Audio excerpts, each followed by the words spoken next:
My name is Madeline Pierce. I'm 33 years old, and I live in a modest apartment just outside of downtown Seattle. Every morning, I wake up before the sun, make myself a cup of black coffee, and walk 3 blocks to the office of the game development studio I co-founded 5 years ago. We're not a huge name like Blizzard or Ubisoft, but in the indie scene, Luminark Games has built a loyal following, and I'm proud of what we've created from scratch.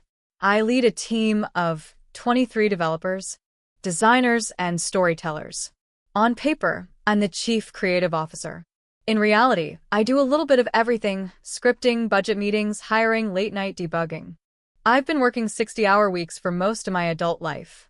And yet, if you ask my family what I do for a living, they'd probably say something like, "She makes video games," or something. I think that's the summary of how they see me, a quirky younger daughter who never quite fit in. I was always the one with smudged glasses, wearing oversized hoodies, lost in some book or game when I should have been learning how to be presentable. I never wore much makeup, never went on enough dates, never posted enough normal pictures on Instagram. Meanwhile, my older sister Sophie was the family's pride and joy. Sophie is 3 years older than me, and she's always had that effortless glow people fall for. Long golden hair, a graceful voice, and a way of making everyone feel like they matter. She teaches yoga full-time now and runs a lifestyle blog about wellness and living aligned. You know the type: perfect brunch photos, motivational quotes, her cat curled next to a lavender candle. My parents adore her. At family gatherings, Christmas, Thanksgiving, even Sunday dinners, the spotlight was always hers. "Sophie, you look radiant in that dress." "Oh, Sophie, your blog is such an inspiration." "And your boyfriend? A director at a tech company? Amazing." Me? If I got mentioned at all, it was a passing line. "Madeline's still doing that computer thing, right?" Like I was a distant satellite orbiting the perfect planet that was Sophie. Even in family photos, I was always the one slightly out of frame or standing awkwardly on the end. It used to sting more than I care to admit. There was a time when I thought that if I just worked hard enough, kept quiet, carried the weight without complaint, they would eventually notice. Maybe one day, I'd hear my mom brag to someone, "That's my daughter, the studio founder." Or maybe my dad would pat my back and say, "I'm proud of what you've built, Maddie." But that day never came. The truth is, it's easier to ignore someone who never asks for attention. I was reliable, efficient, invisible. The one who remembered to fix the internet when it went down, who sent money when dad's truck broke down, or when mom needed a new dishwasher. No questions asked. Just quiet help. Always in the background. People think rejection only happens through yelling or slamming doors. But the deeper kind? It's quiet.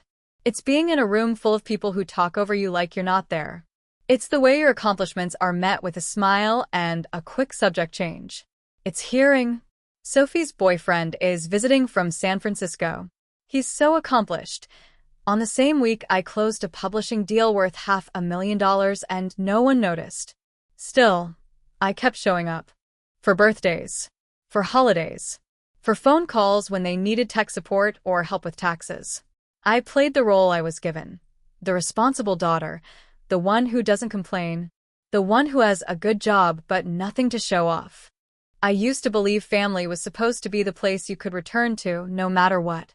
A safe space. A foundation. But that belief, it shattered last March. A single phone call tore through the illusion I had spent years building. And after that, everything changed. I wish I could say that the phone call was the moment everything broke, but the truth is, the cracks were always there. Tiny fractures running beneath the surface, hidden under the polished image of a close-knit family. You don't notice them right away, until the light hits just right, and suddenly everything looks wrong. Looking back, the signs were everywhere. It was in the way my parents always asked Sophie about her dating life, her yoga retreats, her newest brand deals, but never once asked about my work unless they needed help with a computer issue. It was the way they'd gush over her Instagram stories and send her heart emojis, but couldn't even remember the name of my studio. One time, I invited my mom to a panel where I was speaking about women in tech. She said she'd try to make it, but something came up. Sophie's cat had a vet appointment, and Mom wanted to go with her. She said it casually, like it made perfect sense to skip her daughter's first industry keynote for a pet checkup. I just smiled and told her it was okay. I always told them it was okay. I convinced myself it was love in a different form, that I wasn't the kind of daughter they understood, but I was still theirs. And so I stayed close, even when it hurt. For over 2 years. I paid their household bills like clockwork. I never said it out loud, never used it as leverage. It wasn't out of obligation, it was habit. A quiet transaction of support in a relationship where I felt like a placeholder. $270 for the electric bill, $85 for water, $162 for cable and internet. Another $300 here and there when the fridge broke down or Sophie was in between brand partnerships. No one asked if I could afford it. They just assumed I could, and I made it work. Because I thought that maybe, just maybe, my usefulness would buy me a seat at the table. It didn't. Instead, I became the family's emergency contact, financial buffer, and silent problem solver. And still, I wasn't introduced with pride. I wasn't the one they talked about at church. I wasn't the daughter they put in their Christmas cards. That spot belonged to Sophie, the one with the right dress, the right lighting, and the right boyfriend. That year, Sophie had started dating Ethan Rivers. I didn't know much about him, only that he worked in corporate marketing and had a clean cut, perfect for the family look. Mom was over the moon about him. He's charming, well-spoken, and comes from a good family, she said, like she was pitching a character in a Hallmark movie. I remember thinking, great, another person to be compared to.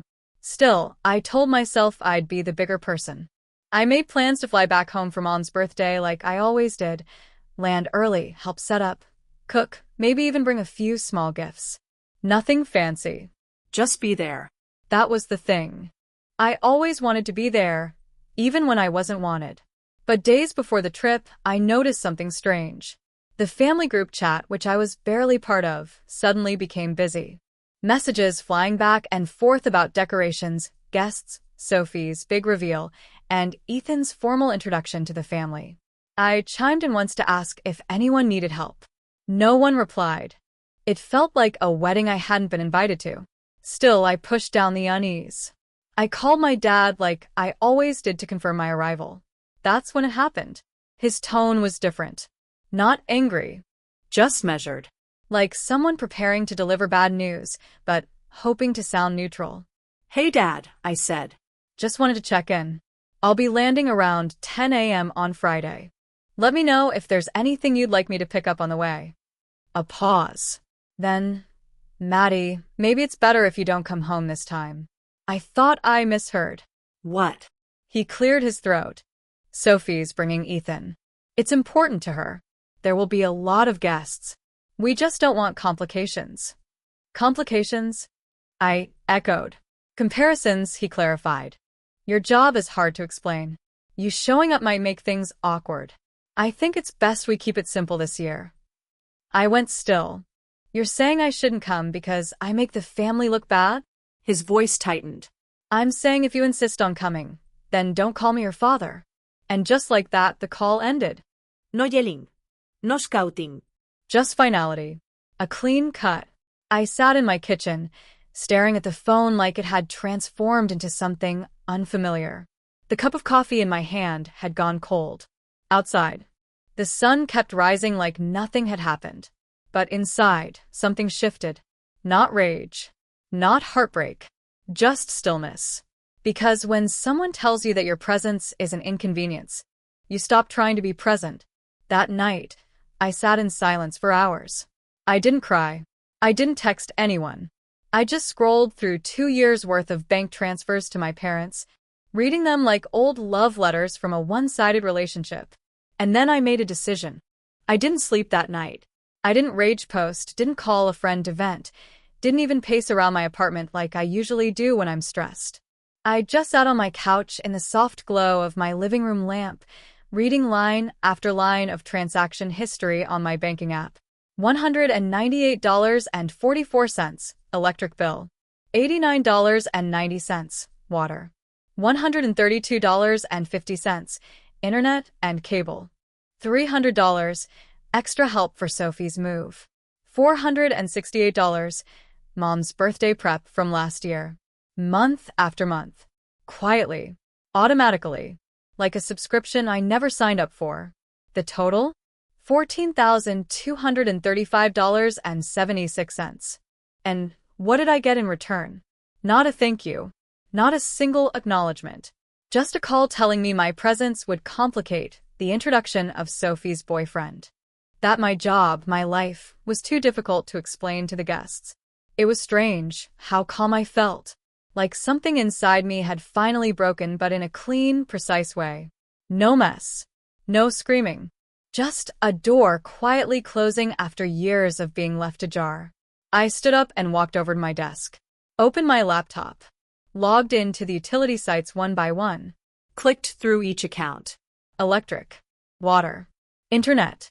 Cancel autopay. Cancel autopay. Cancel autopay. A pop-up appeared. Are you sure? Canceling may result in service interruption. Yes.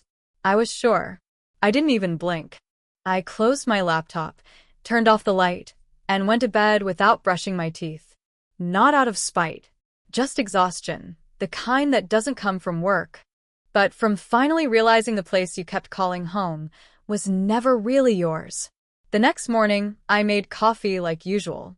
Sat on my balcony, letting the Seattle drizzle cool the porcelain mug in my hands. The steam curled upward and disappeared into the gray sky. I didn't expect anything. I just watched the clouds pass. At 9:02 a.m., my phone buzzed. Mom, Maddie, sweetheart, the power's out. Can you check? It's kind of important. It's my birthday after all. Smiley face.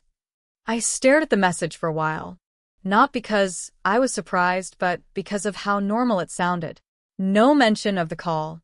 No reference to the sentence that split our relationship in two. Just a smiley face and a request. Like I was still the family's invisible help desk. 10 minutes later, another message. Dad. No water either. Internet's down. Call the providers and take care of it. No, please. No è palegui. Just a demand. Like nothing had changed. Like I didn't hear him say, if you insist on coming, don't call me your father. I let the messages pile up. I didn't reply. Didn't react. I just sat there, feeling the weight of something finally slipping off my shoulders. And then came the third text, this time from Sophie. Sophie.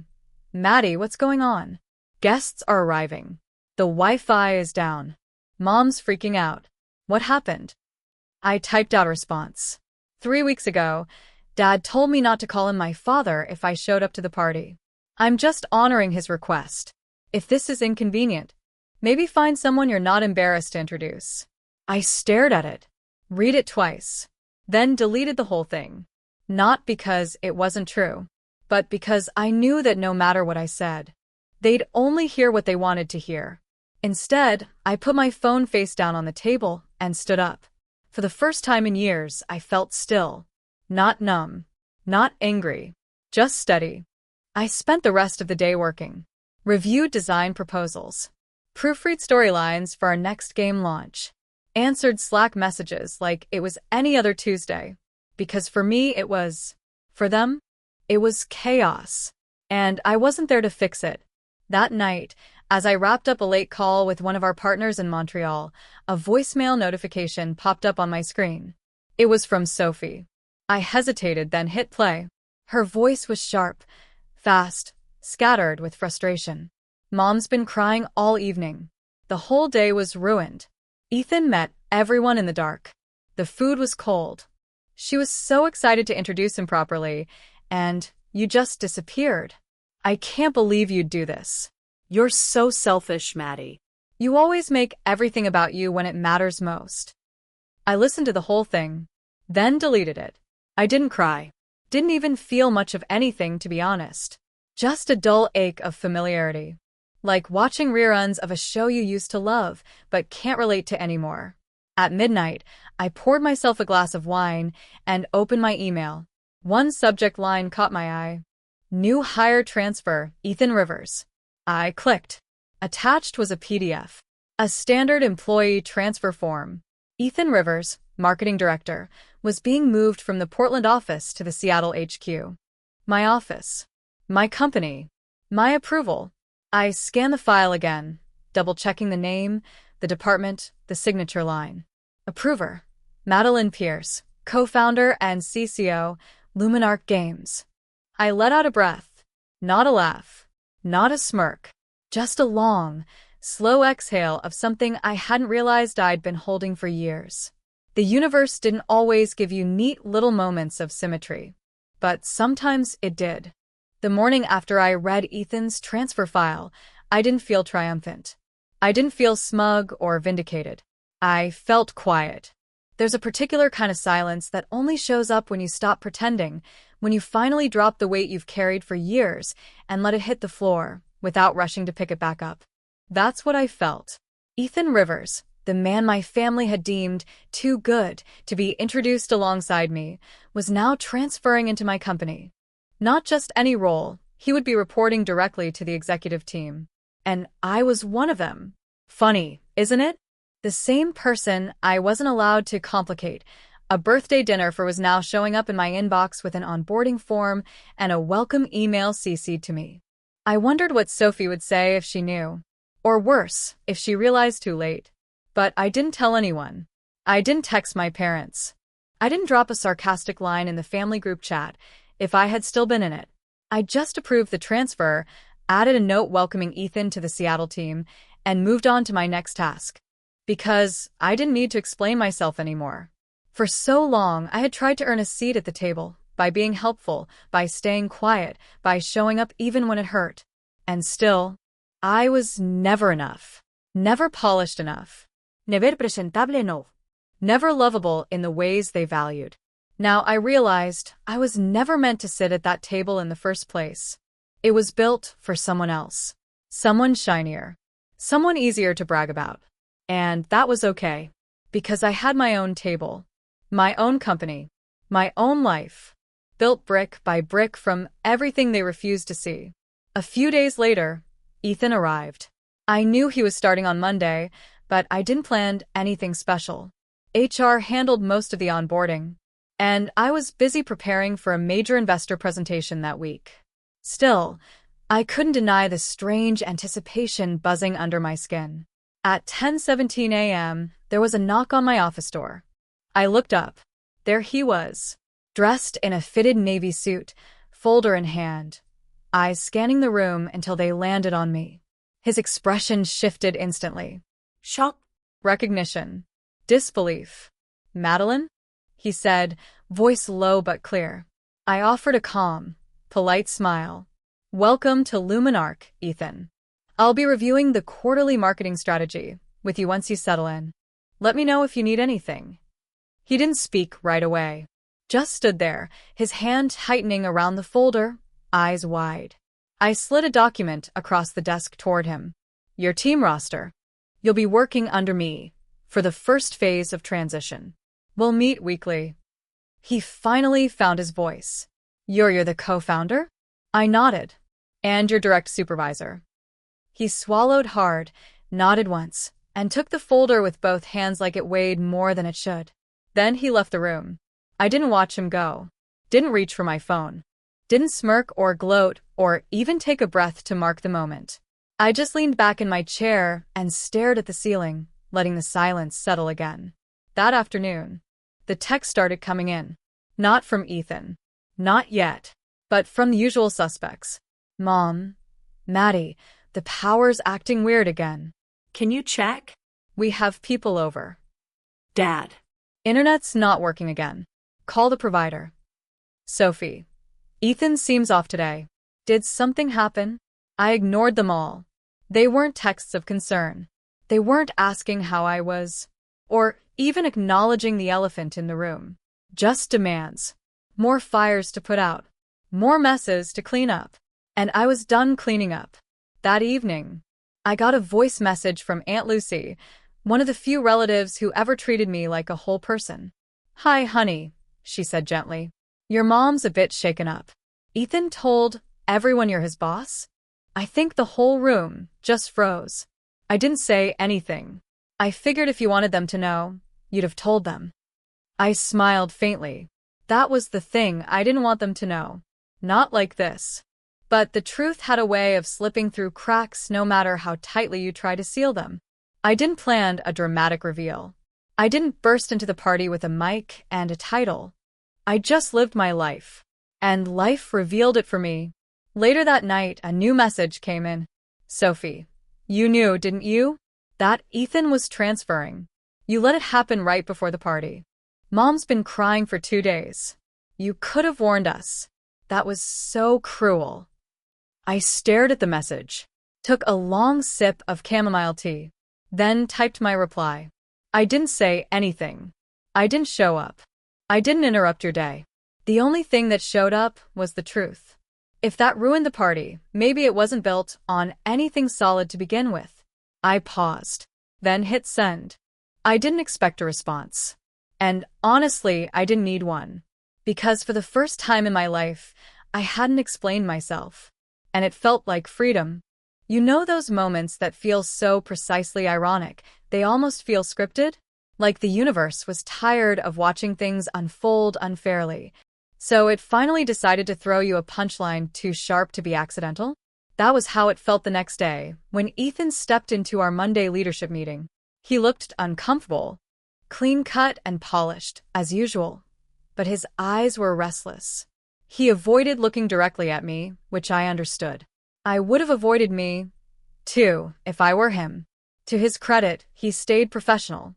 He introduced himself to the team, shook hands, asked the right questions. He even offered a few solid ideas for our upcoming community expansion campaign. I watched him carefully, not out of malice, but out of curiosity. Was he wondering if I had planned this? Was he asking himself if the quiet, underwhelming sister he'd heard about from Sophie was the same woman now sitting at the head of the table, running the show? Maybe he was. But again, I didn't say anything. I didn't explain how long I'd been in this position. I didn't list my achievements. I didn't give him the satisfaction of a gotcha moment. Because this wasn't about him. This was about me finally realizing I didn't need to justify my presence to anyone. Not anymore. After the meeting, he lingered near the doorway.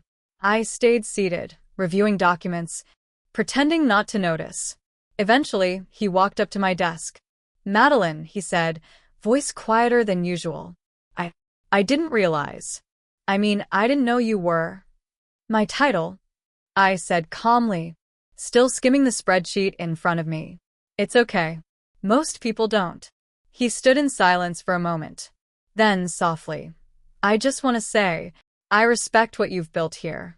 Truly. I met his eyes. They weren't arrogant, not defensive, just sincere. I gave a small nod. Thanks, Ethan. Let's keep the work about the work. That's all I ask. He nodded, quickly, as if relieved. Then turned and left my office. No drama. No standoff.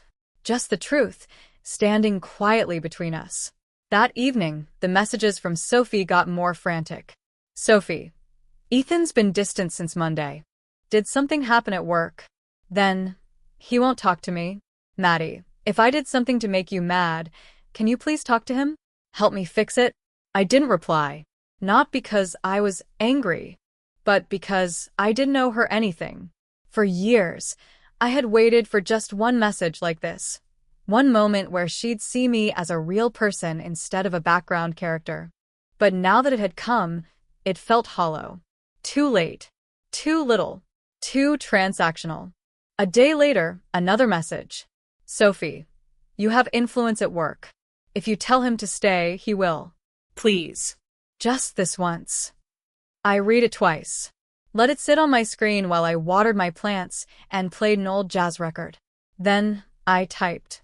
Ethan didn't leave you because of me. He left because of you. And for the first time, maybe he saw the real version of what I've lived with for years. I didn't expect a reply, but I got one, an hour later. Sophie, you're right. That was it. No defense. No justification. Just 2 words. And in some ways, That was the most shocking text I'd ever received from her. But it didn't change anything. Because recognition isn't the same as reconciliation. I closed the chat and returned to my work. The studio buzzed around me. Meetings, Slack notifications, new game art drafts coming in. Life kept moving. Projects kept evolving. Deadlines didn't care about family drama. And honestly, neither did I anymore. Because for once, I wasn't reacting to the mess. I wasn't cleaning up after anyone. I wasn't begging to be seen. I was just standing still, letting the irony speak for itself. The day everything unraveled didn't come with fireworks. No thunderclap. No dramatic music. Just a cloudy Sunday afternoon and a video call I hadn't planned to answer. I was curled up on my couch, sipping ginger tea, wrapped in the oversized hoodie I always wore when I didn't feel like being seen. Outside, the Seattle sky was a moody gray, casting soft shadows through my window. It had been a quiet weekend, the kind I cherished, no texts, no emergencies, no calls from people who only remembered me when something broke. Until 4:43 p.m. That's when Aunt Lucy called. She rarely did.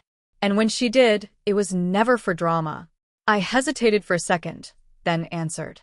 Her kitchen appeared on the screen, dimly lit by the flashlight on her phone. She looked tired, her hair hastily pulled back, her face a little more serious than usual. "Hi, honey," she said softly. I just wanted to check in." I gave her a gentle nod. "Everything okay?" She sighed. "Your mom's in a bit of a panic. Power's out again. Guests are all over the place. It's a mess. She's crying. Sophie's yelling. And Ethan just told everyone you're his boss." The room behind her buzzed like a beehive in meltdown. Voices overlapping. Kitchen drawers slamming. Someone, probably Sophie, snapping at a guest. Then clearer than all the noise, my mom's voice pierced through. "She's probably just sulking. Honestly, no one would be cold enough to ruin today like this." And then another voice, sharper, panicked. "Sophie, Liam's almost here. Someone needs to call the power company." I still can't believe she did this today of all days. Aunt Lucy winced but didn't mute the mic. I didn't say anything. I just listened. Because for once, I wasn't in the room. I wasn't trying to smooth things over. I wasn't scrambling to be the daughter who made everything okay. I was just present. Not for them. For myself. Then the screen shifted. A new face came into view, Ethan. He looked unsure, standing awkwardly behind Aunt Lucy with his hands in his pockets. He stared at the screen for a moment before speaking, his voice low but steady. "You're Madeline Pierce?" I nodded. "Yes." He blinked, visibly processing, then turned to the room behind him and said clearly, "She's the co-founder of the company I work for. My direct supervisor." The entire kitchen fell silent. No clatter. No chatter. Just stunned, frozen silence. I imagined it clearly. My mom gripping a plate, my dad mid-step, Sophie's mouth slightly open. The birthday cake still unlit on the counter. I looked directly into the camera and said calmly, "Hope your introduction went well today." Then I ended the call. I didn't wait for a reaction. I didn't give them a chance to twist it into something it wasn't. I just turned off my phone, set it face down on the table, and leaned back into the couch cushion. Outside, the fog had thickened, curling against the windows like quiet applause. I didn't feel victorious. I didn't even feel satisfied. What I felt was clarity. The kind that only comes after years of trying, pleasing, explaining, and finally realizing you don't owe anyone a version of yourself that makes them more comfortable. An hour later, a message buzzed in. "Sophie, you knew all along, didn't you? You let it happen during the party. Mom's been crying for hours. Ethan won't even look at me. You're so cruel, Maddie." I read it slowly, once, then again, then got up to pour another cup of tea. I let the message sit. I didn't feel rushed to respond, because there was no rush. This wasn't my crisis. Not anymore. After a while, I typed. "I didn't do anything, Sophie. I was at home. I didn't say a word. I didn't introduce myself as his boss. I didn't crash your party. And if the truth alone was enough to ruin the day, maybe it wasn't a very solid day to begin with. I hit send. 10 minutes later, another ping. Mom, I never expected you to get back at us like this. I raised you better. I closed my eyes. That word again. Get back. As if I had plotted a takedown, planned a revenge. But I hadn't. I just lived my life. Silently. Decisively. And for once, the truth didn't need me to explain it. It spoke for itself, right in the middle of a celebration where I was never meant to exist. The next day, I went to work like usual. Ethan didn't say much. He kept his distance, but there was a quiet respect in the way he passed me in the hallway, like he understood. Like he had finally seen a piece of the picture he hadn't known was there. And honestly, that was enough. The morning after the reveal, I walked into the office like it was any other day. I wore my usual black boots, hair tied in a low bun, a simple button-up shirt. Nothing dramatic. Nothing that screamed power. But somehow, the air around me felt stiller. People greeted me the same way they always did. A few nods, some morning smiles, the rustle of keyboards already typing away. Except Ethan. He didn't show up until nearly 10. And when he did, he looked like he hadn't slept. I was reviewing our weekly KPIs when I saw his name pop into my inbox. Subject, apology and goodbye. I clicked. Madeline, I couldn't sleep last night. I've been thinking about everything. I realize what happened probably shouldn't have unfolded in front of so many people, but at the same time, I feel like it couldn't have happened any other way. I'm not ashamed that you're Sophie's sister. I'm ashamed I didn't see the truth sooner. I'm ending things with her. And I'm sorry for being part of what made your family feel like something you had to escape from. I have nothing but respect for you. For what you've built. For the way you stayed silent yesterday. That silence said everything. Ethan. I read it twice. Then leaned back in my chair. I wasn't happy she got dumped. That wasn't what this was about. I didn't want revenge in the romantic sense. But it felt like something clicked into place. Not out of pettiness. Out of recognition. For once, someone outside the family saw it. Not the facade. Not the curated photo ops. But the full picture. I didn't reply right away. I just let it breathe. Around lunch, Sophie messaged me. Sophie, can we talk? I ignored it. 10 minutes later, another ping. Sophie, please. Ethan won't respond to my texts. He's ignoring my calls. You're his boss. Can you talk to him for me? I stared at the message. This wasn't the same sister who used to mock me in high school for wearing graphic tees. Wasn't the same sister who once told Mom, Maddie should probably pick a job that's easier to introduce. No. This was someone who, for the first time, had run out of control and come looking for the only person left who might still fix things. But I wasn't the fixer anymore. I typed slowly. Ethan didn't leave because of anything I said. He left because of everything you are. I hovered over the send button, wondering if it was too harsh. It wasn't. I hit send. Half an hour passed. Then another message came through. Sophie, you're right. But I really don't want to lose him. I'll change this time. Please, just this once. I didn't respond. Not because I hated her. Not even because I wanted to hurt her. But because I finally understood something. I wasn't responsible for what people did with the truth. I went home that evening under the heavy Seattle sky. The kind that smelled like rain before it ever fell. The streets glistened with cold humidity. And for once, I walked slowly, not because I was tired, but because I wasn't rushing to put out anyone else's fire. That night, I played one of my old playlists. The kind of music I used to listen to back in the early days of the studio, when we didn't have funding, and I was coding in a borrowed office with a half-broken chair. Back when my parents would say, "Are you sure this is a real career?" Back when I was still trying to prove myself to them. But now, the music sounded different. It didn't sting. It sounded like truth. Like a quiet song I'd finally learned how to sing in my own voice. The next day, I got one final message. Not from Sophie. From my mother. Mom. I never expected you to choose this way to hurt the family. I stared at it. And then I laughed. Quietly. The kind of laugh that doesn't come from humor, but from sheer disbelief. They still thought this was about revenge. They still thought I had done something. They couldn't see that I hadn't lifted a finger, hadn't said a word until the truth fell out of their own mouths. But what could I say? To them, I had always been the one who fixed things.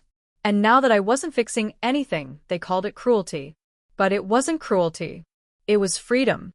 And if they couldn't see the difference, maybe they never really knew me at all. It was a quiet Sunday afternoon. The kind where time feels slower and your inbox finally stops buzzing. I had decided, intentionally, not to touch my laptop. No emails. No spreadsheets. No thinking. I was halfway through a novel I'd been meaning to finish for months when the doorbell rang. I froze. I wasn't expecting anyone. I almost ignored it. But something nudged me, curiosity, maybe. I walked slowly to the door and looked through the peephole. My parents were standing at the gate. My heart didn't race. I didn't feel fear or anticipation. Just a sense of distance, like I was watching something happen in a story I'd already read the ending to. My mother clutched a small reusable bag. My father stood stiff beside her, arms crossed, eyes scanning the street like he didn't want to be seen. I opened the door. No one said anything for a moment. Then my mother spoke first, voice tired. Can we come in? Just to talk. I stepped aside. No hacks. No awkward jokes to break the ice. Just a stretch of silence trailing them into my living room.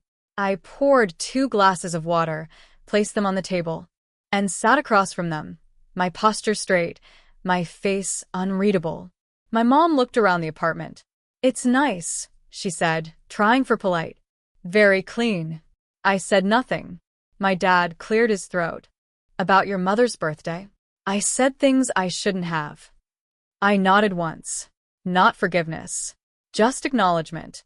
We thought maybe we were being a little harsh, he continued, slower now. Claire's been a mess since the breakup. And your mom's been crying every day. So we thought maybe we could sit down like a family. I tilted my head slightly, waiting. There was always a follow-up. Sure enough, my mom reached into the bag and pulled out a folded piece of paper. We've been thinking, she said, her voice soft. You're in a good place now. Financially stable. So? We wanted to propose something. I said nothing. She laid the paper on the table. We'd like to ask if you could help us with a small monthly contribution. Just $2,000 or so. It would cover basic living costs, insurance, and help us set aside something for retirement. There it was. The ask. The transaction cloaked in sentiment. My father jumped in before I could respond. It's not a lot for someone like you. You have the means. And we're family. I leaned forward, slowly. What about Sophie? My mom hesitated. She's not doing well. Emotionally. And her work slowed down since Ethan left. We can't pressure her. I laughed. Not cruelly. Just tired. Of course not. Sophie had never been the one who got pressured. That was always me. I looked at both of them, clear and even. If Sophie contributes $1,000 monthly, and we draw up a legal agreement stating that when both of you pass, all assets, including the house, go to me, then we can discuss it. The air shifted. My father's face darkened. You're seriously giving your parents conditions? No, I said calmly. I'm giving you boundaries. I spent nearly $15,000 on this family over 2 years without a single thank you. If you want my support, there needs to be clarity. No more unspoken expectations. My mother looked at my father, her voice starting to crack. Maybe we should talk it over. But he slammed his palm against the table, making the glasses rattle.